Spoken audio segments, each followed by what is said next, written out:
Hello everyone, this is Nitpicking Nerd and this is my review of the second episode of the Pike Show, and I'm going to start with all the positives and then talk about the remaining issues which I still do have with the show.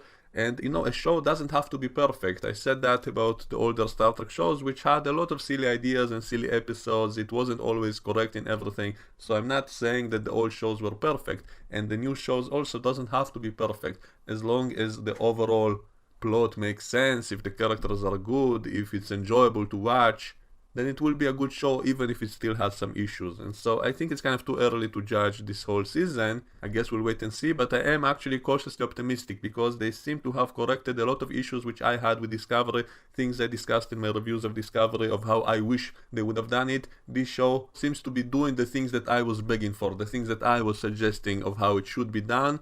This recent show seems to have listened to the fans and took notes and actually do things more correctly. Not perfectly, but much more correctly than how Discovery used to do things. So let me now break it all down. So first of all, the whole style of the show, visually it's beautiful and with less gimmicky stuff, less shaky cam, less lens flares, less darkness and all of that kind of stuff which annoyed me in Discovery. In this show everything is much brighter, the camera is much more steady, so basic stuff like that is done much better. So visually it's actually pretty good. And also the nature of the show seems to be episodic as they promised, so every episode will be its own short story, and that's a much better formula because it will force the show to have good pacing. You will not be able to drag things out from episode to episode endlessly like one long boring movie.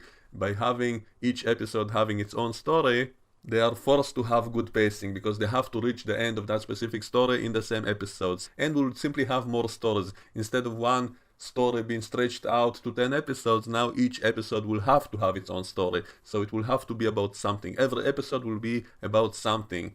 So hopefully they will stick to this kind of formula. I don't mind if there's a bigger story arc across the whole season, but still every episode should have at least some kind of small story of its own that will come to a conclusion in the same episode. And also the whole spirit of this show is what Star Trek used to be known for, that it's an optimistic science fiction, that it shows you a future that you want to get to, and it goes hand to hand with the visual style, because if you're going to follow these characters who live on a starship, then the inside of that starship needs to look beautiful. It needs to be a place that you want to be in, that you want to fantasize that you are on that ship, that you are the one living there and traveling space and all of that. So by making it more colorful and beautiful on the inside of the ship, and making the characters more lovable and likable and friendly, and having a sense of family among the crew, and having uplifting, optimistic stories, that's the spirit of Star Trek. And so I'm hoping that they will stick with it. I'm hoping that's how the whole show is going to be. I don't mind occasional dark episodes and dark scenes, that's fine. I'm not expecting to just have a show about paradise and living in paradise. It's okay to have conflict and, horror episodes and stuff like that, but the overall feeling of it, at least the endings of episodes, at least most of them, should be uplifting and optimistic, and the whole environment should be pretty in most episodes. Again, I'm not demanding perfection, I'm not demanding a show about paradise, that will be boring in a different way, but the overall feeling of the normal life on the starship should be like that, the optimistic vision of the future. Another problem I had with Discovery is that even though it was a prequel before TOS, it didn't seem to be even trying to fit in with how things should look like. And no, I'm not expecting things to look like TOS. I don't want it to look like TOS. And I made a whole video on how I think it should be done, and I said that it should be like a retro future kind of look. Like, I don't mind them updating things to look much more futuristic, but also having some similarity to how things look like in TOS, and that way it can be fun by itself. It can have its own style, to have a retro future kind of look to things. And in this show they're finally doing that. It's not perfect, I would have gone a little bit further if I was making the show, but still they are much more respectful to how things should look like, and maybe gradually they will do it even more, and so I'm hoping they will, because I think it can also be beautiful in its own way, and it can still look futuristic, but why not kind of stylize it to be similar to that old show, if you're doing a prequel. And lastly, I want to get to the characters, which so far are also surprisingly good, and each character has something that he or her are good at, and not one character who can do it all, who's better than everyone. I like the fact that it feels like a team, that each member of the team is good at something and they're all working together, and there's a sense of friendliness and family among the crew and all of that, and they're doing it pretty quickly. This is the second episode and already We have crew interacting. We actually remember characters' names like Ortega, who I was going to call Vasquez because I didn't think I will remember her actual name. So it seems as if they're properly developing the characters. Each one has a certain trait that you can remember, you can tell us something about the character. And Pike himself is extremely charismatic, extremely likable character. The only small issue I had with that is that he seems to be kind of too friendly too early with his bridge crew, because doesn't the commander need to keep some kind of distance from the people below him in the chain of command, because the next day he might have to send them to die on some mission, and he needs to be personally detached from that to be able to do his duty. And also just in the sense of discipline, how can you have your officers follow your orders if they think you're their buddy and all of that? So that might be a little bit of a problem in the chain of command kind of thing. On the other hand, it does kind of create the feeling of family and friendship, which is part of that whole optimistic future I was talking about, a place you want to be in. And so I have some mixed feelings on that. And this specific episode kind of started out by focusing on the character of Uhura, and for a moment I was kind of worried that they might turn her into another Michael Burnham, but then they didn't, because the character is not good at everything. She's not the one who solves all the problems. She's just good at her specific field, which is linguistics and all of that. So I'm fine with that. I'm fine with characters being really good at their jobs, but not have one character who can do it all without anyone's help. And so it wasn't as bad as Discovery, thank God. The one thing that reminded me of Discovery that kind of made me laugh was in that dinner scene when they're talking, and suddenly Uhura tells everyone about her tragic backstory, that her whole family died in a shuttle crash or something, and that literally made me burst out laughing, because as I mentioned in my reviews of Discovery, it became laughable at how in almost every episode one of the minor characters has to stop everything to reveal some tragic backstory, and it became unintentional comedy because of how repetitive it became. So it literally made me laugh when I heard Uhura start telling about her own tragic backstory in this episode. But, if I detach myself from Discovery for a moment and just look at this specific episode, then it's not that bad here, because at least it felt like part of an organic conversation.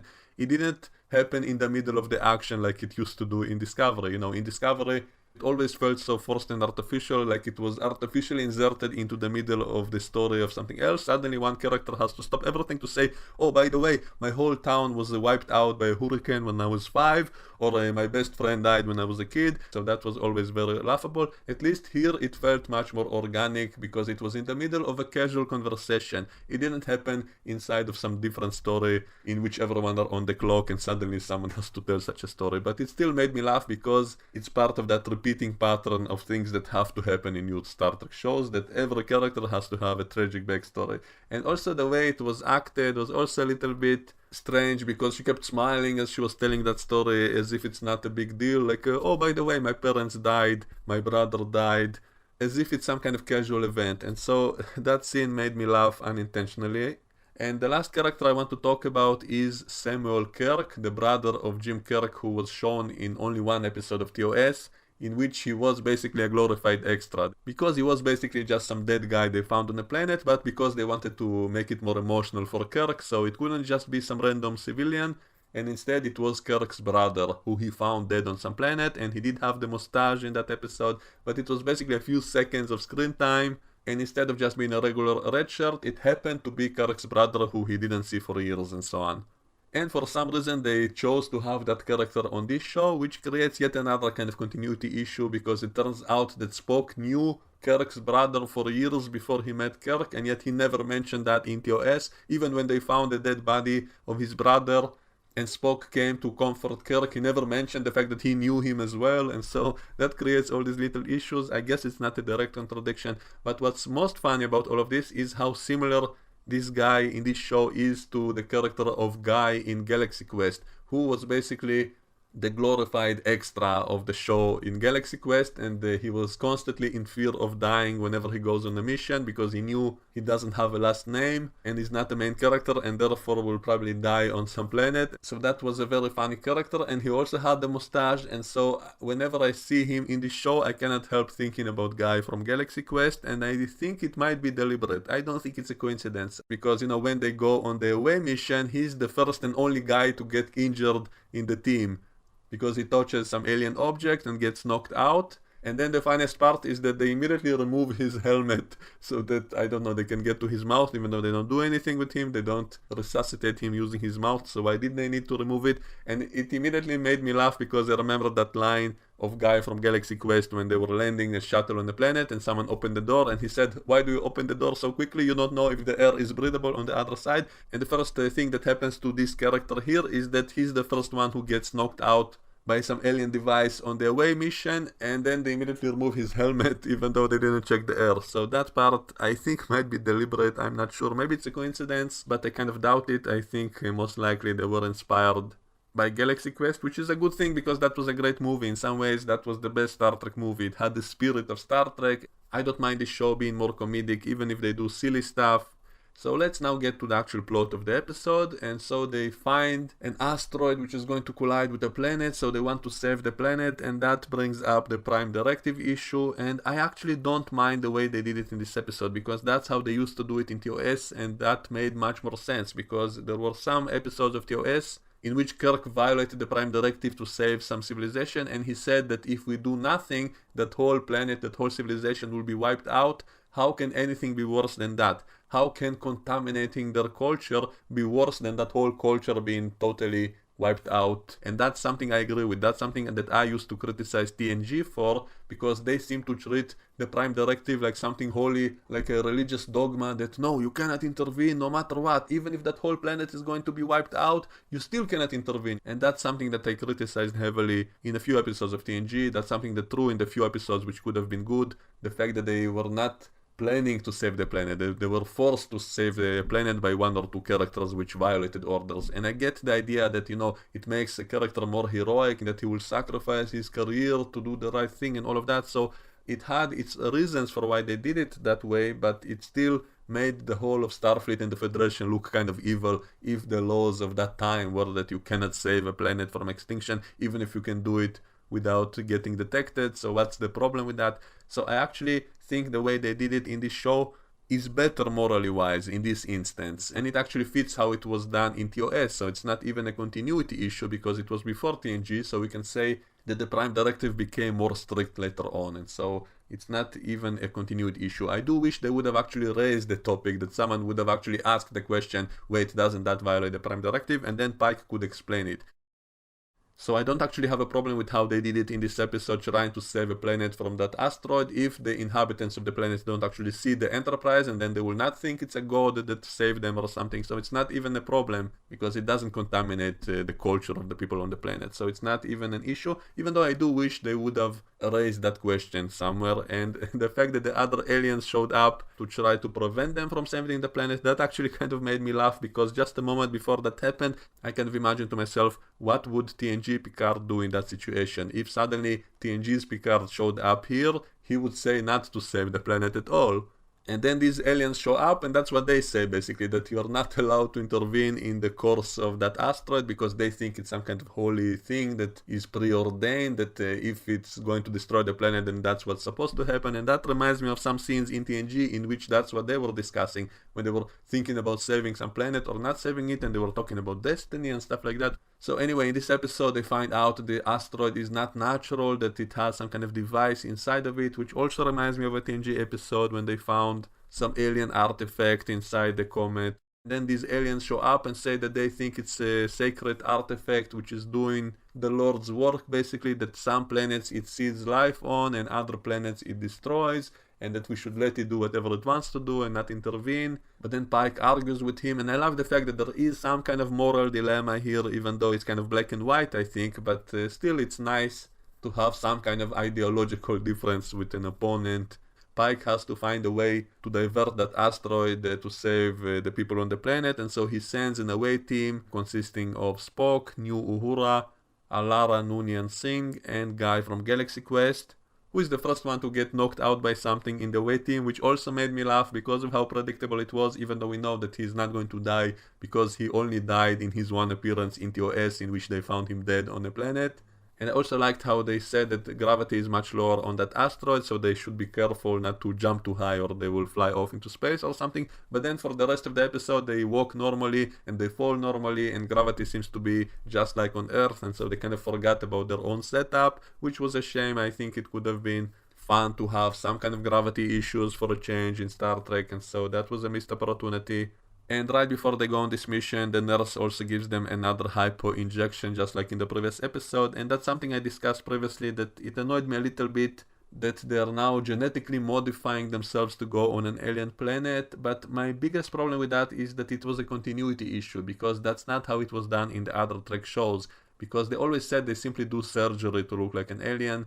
And in some ways, the idea of genetically modifying your body to look like an alien is more interesting, because it would theoretically allow you to fit in with much more exotic looking aliens. Like, what if you show up on a planet in which everyone are really tall or really short? It's not something you can easily fix with just some basic surgery to give you some new forehead. And so it was very convenient in the old Trek shows that all aliens just happen to be exactly the same size and shape as humanoids, that it's enough to simply put a new forehead or new ears and then you will fit right in. But actual aliens would be much more different in many ways. And so the idea of genetically altering your body to look like an alien would actually make more sense if you have a whole variety of totally different aliens, and it can also be much more fun in a TV show. I doubt they will actually do that, and also it will be kind of an overpowered ability. If you're actually able to change your body like a shapeshifter, then basically you can have a crew of shapeshifters like Odo who can look like anything, so it's kind of an overpowered ability to have that.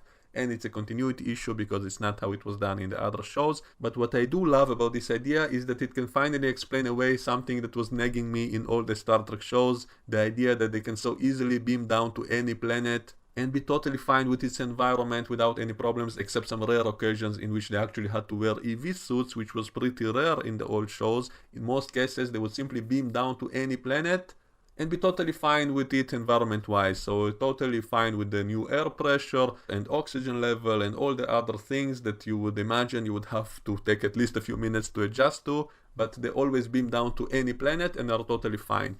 So by having the idea that maybe before each mission they actually use some kind of medical technobubble to adjust their body to the new environment they're going to is actually a clever idea. And the fact that they used the transporter in the previous episode to give Spock a booster of something he needed for his genes to adjust to the scanner on the planet or something. So that's something clever, because we can use that as an excuse by saying that maybe later on in the other shows the transporter would simply automatically do it. That whenever someone is beaming to some other planet or some other ship, maybe the transporter automatically adjusts your body to fit in with the new environment, even if it means changing the genes temporarily so that your body will be better adjusted. And only in extreme cases of very harsh environment, only then you need an EV suit. And normally it's enough to have that small adjustment made by the transporter. So that's actually a neat excuse that could explain that issue away in all the other shows. So I actually like that idea. Just like the universal translator is a neat excuse that you only have to mention once, and then all the other times that it was a question, it immediately resolves it. So simply they have the automatic system that makes you think everyone in the galaxy are talking English. And so similarly you can have the excuse that maybe the transporter itself gives you the right medicine you need to modify your body to fit in with whatever environment you're beaming into. So that's actually a neat excuse, so that's something I actually like in the show.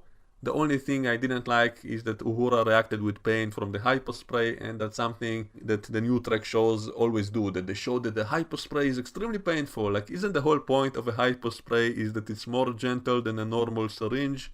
So why are people always reacting with pain? I guess there were some examples of characters in TNG and Voyager also apparently feeling something from the hyperspray. So again, it's not a direct contradiction, but still kind of strange. And especially annoying is that why is she reacting as if it's the first time ever in her life that someone used the hyperspray on her? Didn't she go to Starfleet Academy? So how come it's the first time ever that she knows how it feels like? And so that's kind of a common sense issue once again. So anyway, they go to this asteroid and they find this alien artifact, and then Guy from Galaxy Quest touches it and gets knocked out. and then they remove his helmet for some reason to treat him, even though they don't do anything with his face. They just use a defibrillator, which is apparently installed in the tricorder. So that made me wonder, so all those times that McCoy would find someone dead or dying on some planet, how come he never tried to revive anyone with this tricorder if he's able to do that? So anyway, they managed to revive him, of course, because he cannot die until TOS. And the scene later, everyone are without their helmets, so apparently the atmosphere is breathable, even though they previously said gravity is really low on that asteroid. I guess maybe the alien artifact is generating the environment, so I guess that was fine. I wish they would have mentioned that. And then this other alien ship doesn't want the Enterprise to interfere, and they threaten to attack them if they interfere with the asteroid. And then they send Spock on a small shuttle so that the aliens wouldn't notice it, that he changes the course of the asteroid so it wouldn't hit the planet, but then a chunk of the asteroid rains down on the planet, but it gives the planet water. So we saw some glimpses of the aliens on the planet living in a desert, and suddenly they have rain and they're really happy about that. And that kind of annoyed me a little bit, because how can we possibly know the effects it will actually have on the biology of the planet? What if it actually destroys their ecosystem? Because they've been adjusted to live in a desert, that's their whole evolution led to that. So what if the water actually messes things up? We don't actually know. Like, if Spock took a few seconds to actually do some calculations on his computer to see the future of the planet, that it will be beneficial, then fine. But he didn't even do that. He just looked at it, said, oh, some water vapor just falls on the planet, it will give them more vegetation and whatever, it's a good thing for the planet, and everyone cheers, and it's so good. But how can you actually know it so quickly without doing any actual science to come to that conclusion? And what annoyed me most in the whole episode is how in the end they start pondering the question that maybe the asteroid was actually a good thing. Maybe the religion of those aliens was actually correct, because, you know, the aliens were saying that this asteroid brings life or death to various planets and you shouldn't interfere with it. And then they find out that what Spock did to the asteroid was actually part of its own plan, that the asteroid knew it's going to happen, that it predicted that Spock will come to do something to it, and so it was all part of the plan, so it actually was destiny and the aliens were correct. And all of that really annoyed me for a few reasons. First of all, once again, it's unscientific and illogical, and it's as if the episode they decided they don't want to insult religion, and so suddenly they say maybe those aliens were actually right, maybe there is something to their religion, maybe there is destiny, maybe it was all supposed to happen. And I'm like thinking, what the hell are they talking about?